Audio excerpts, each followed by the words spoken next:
স্ত্রীর উপরে স্বামীর দায়িত্ব কর্তব্য সম্পর্কে বলুন। খুব গুরুত্বপূর্ণ একটি প্রশ্ন।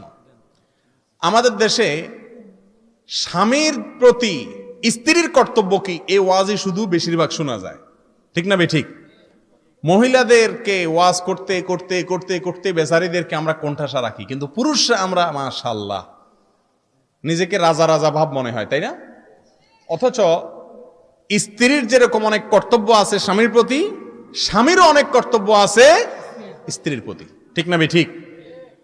স্বামীর যে সমস্ত কর্তব্য আছে তার মধ্যে 1 নম্বর কর্তব্য হলো আল্লাহ কোরআনে বলেছেন ওয়াশিরুহুন্না বিল মারুফ, স্ত্রীর সাথে সদাচরণ করতে হবে, সদ্ব্যবহার করতে হবে, সুন্দরভাবে জীবনযাপন করতে হবে, ছেঁচড়ামি করা যাবে না। বহুত পুরুষ আছে সংসার করা ঠিক আছে বউয়ের সাথে, কিন্তু ছেঁচড়ার মতো সংসার করে, আছে না নাই? ঘেউ ঘেউ ঘেউ ঘেউ ঘেউ ঘেউ ঘেউ ঘেউ সারাদিন, বাহিরে আসাল ফেরেশতার মতো, আছে না নাই? ইয়া বড় ফেরেশতা, ওনার মতো মানুষ হয় না, ওনার আখলাকে ওনার